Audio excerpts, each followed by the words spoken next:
Dear Wambui, interesting because I'm also called Wambui. I miss you, I miss us. We weren't just friends, we were sisters.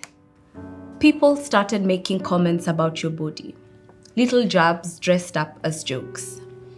And instead of stopping them, instead of standing up for you, I laughed too. I have experienced hurt in friendships. There's always this running, I don't know if I would call it a joke, but people often say, a friendship breakup will do things to you.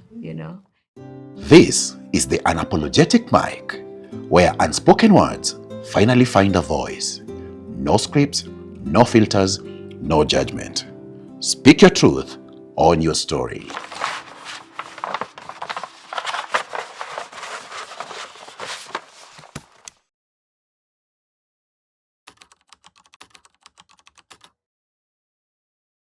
All right.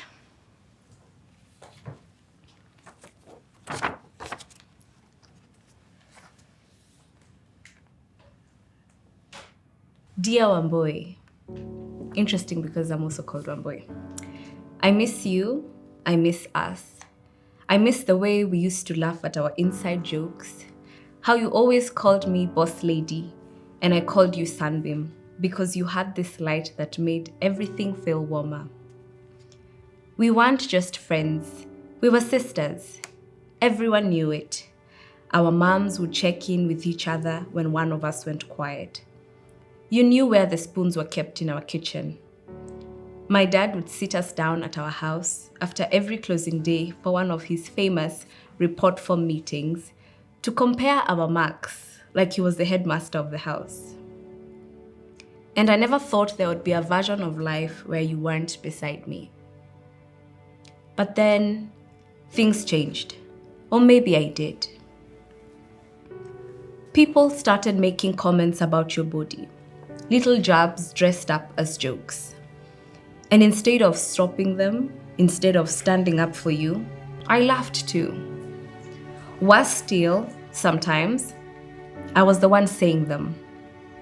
The first time I said something about your body, I didn't even flinch. Ukiendelea kula hivyo, utabeba nation. It got a laugh. Maybe even yours, out of politeness.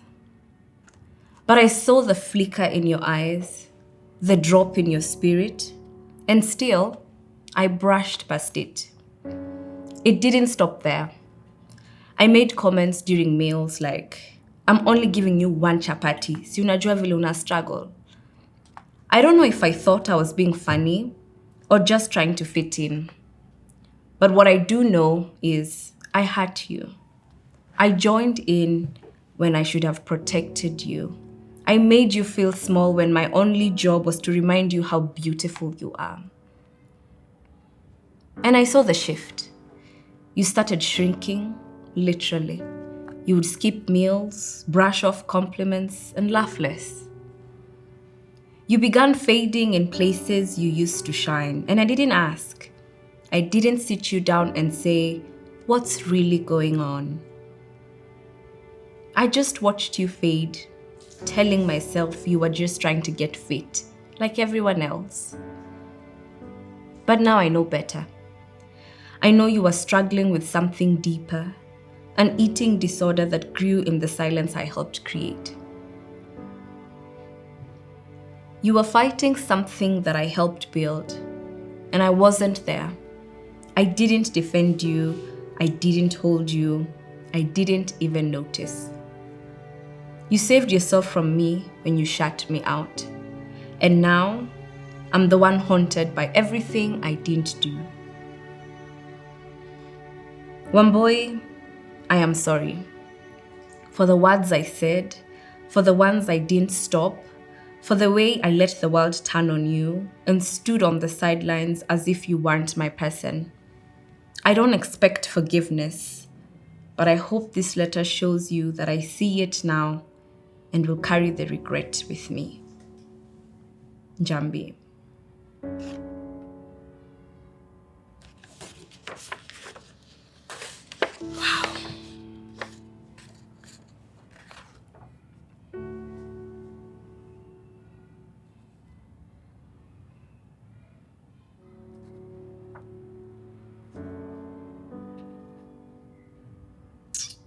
So Wambui, it saddens me that you had to go through this struggle and you had Njambi by your side, who was more than a friend, she was a sister. You tell us that your moms would check in with each other and your dad would sit you down. And that's someone who plays a significant role. I have been blessed to have friendships that have transformed over time, and now they're like sisters to me. I say I'm blessed because I have sisters, and now I have even more sisters. And so to Wambui, it saddens me that Njambi couldn't stand in that gap for you. And then to my Njambi, I am in awe of the fact that you are aware enough to see the role that you played in the breakdown of not only the friendship, because I would like to think the friendship was strenuous, but also the breakdown of your friend. And it's one thing to be in the sidelines, but it's another to participate. I am in awe again of Njambi because you are taking accountability. On my way here, I saw a tweet that said, accountability sounds like an attack when you refuse or you deny that your actions played a role in causing harm to someone. But in this case, Njambi, you are taking accountability. You are able to see the role that you played, the significance of it, and you will continue to carry that regret. It's not something to be proud of, but it lessens the burden because you realize what it is that you did. I think it's really sad that as a young person living during these very precarious times, this is yet another struggle that a lot of people go through. I don't blame the generation itself. I think I blame the systems that have failed us as well. Even when it comes to the type of content we consume, and I say this as a creator, but also a consumer of the content that we create, that even as creators, we carry the responsibility to make sure in whatever direction the content we create plays, we do not make people feel less than, or we do not make people feel like they should change something about themselves. And I'm curious if for Wambui, where the disorder stemmed from. Like if the content we consume or she consumed at the time played a significant role in that breakdown. Often in friendships, we banter, and I don't particularly share in this struggle, but I empathize in being in friendships where people joke about things that maybe in their defense, they are not aware of the harm that it causes, but we have normalized and enabled it so much. And so to my Wambuis and Njambis, I pray that within your friendships, you check in and on the person that you banter with. You check in to see if this is a boundary that was crossed, if that laugh that they shared was out of politeness or because they truly found it funny. If we are joking and bantering about things in our friendships that we ourselves may be projecting, but we have no idea. But most especially that we stand in that gap. There's something that speaks to me here in the letter that says, for the way I let the world turn on you and stood on the sidelines as if you weren't my person, I don't expect forgiveness. I imagine for Njambi, it would have been worthwhile or great if she could be able to get the closure, but unfortunately she never got the opportunity.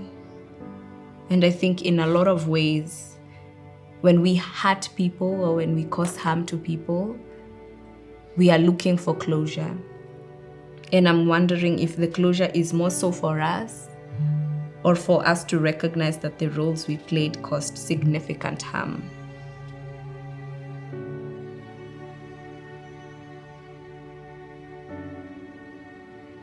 This letter is a testament of friendships, of how they evolve, because we see Wambui and Njambi, their friendship started from a place of, I assume they were really young, because there's the element of school, there's the element of report for meetings, and then we see how that friendship has evolved over time. And then now we see when people start to make comments about things that you would not want to be joked about.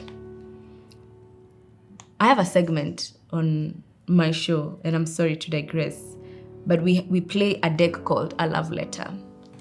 And A Love Letter is a segment we have curated to have people explore their relationships outside of the conversations we have. So whether it's platonic, romantic, and or familial.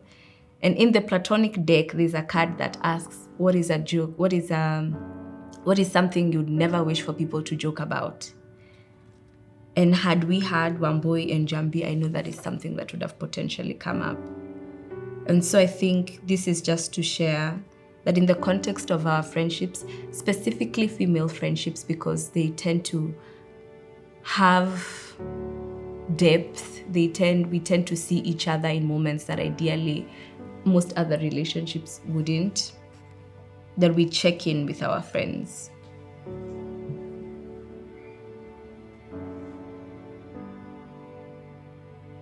To Njambi, I don't know if there is anything that I would say or particularly do that would resolve these feelings that you carry, which are valid, but I hope you find peace. And I hope you use whatever agency and will that you have to share more about your story, but also so that we don't lose other Wambuis in the process.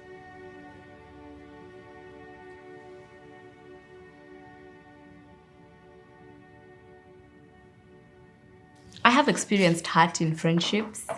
There's always this running, I don't know if I would call it a joke, but people often say, a friendship breakup will do things to you, And I don't know if the girlies here can attest. Yes, you will go through a breakup and you'll be like, the female friendships. Oh God, they will literally have you by the throat. But I have experienced hurt. But to answer your question, I don't know if I've also been a Njambi. There are parts of me that I regret. There are parts of me that I'm still making peace with, whether it was by my actions or something that I said. But yes, I have experienced a level of hurt. I would not want to get into the details because we would be here all day. But yeah, I have. Would you consider forgiving coming back as friends? As of now, no. And there are moments in time that I still miss them. However, I have made peace that I can miss them, but still no longer want them to be a part of my life. And it's sad because this is someone who I have shared a significant amount of time with. They've met my family. They've interacted with almost every part of my being. And my heart breaks a little every time that they're not there. But I hate to sound cliche, but also seasons. I believe people do come into your life and they serve the purpose that they need to serve. And should their time elapse, then we make peace with that. Yeah. It's also scary. I'll say as someone who is in my 20s, you go around the world thinking that we're going to be friends for life. We're going to be locked in until, death do us part. But unfortunately, again, seasons. So it's been a difficult experience navigating female friendships in my 20s, because there are those that I had clung on to for so long and desperately wanted them to continue to be a part of my circle or continue to do life with. But unfortunately, that was not the case. So I don't know how old Wambui and Njambi were, but I also pray that specifically for Njambi, she finds a community, whether it's of women, whether it's of friends, whatever the case may be, because this is terrifying, I've always been a lover girl. That I will say 100%. I feel like it's almost a part of my identity. But more so because growing up, I think I had been shamed far too often for someone that feels deeply or for someone that loves too hard. And a love letter was a segment we created so that I can be able to show other people like me in whatever context they exist in. Because we have lovers as friends, we have great love for our parents, we have great love for our siblings, we have great love for our partners. And I think the world would do better with a lot more love. An ideal love between Njambi and Wambui would look like one that is honest.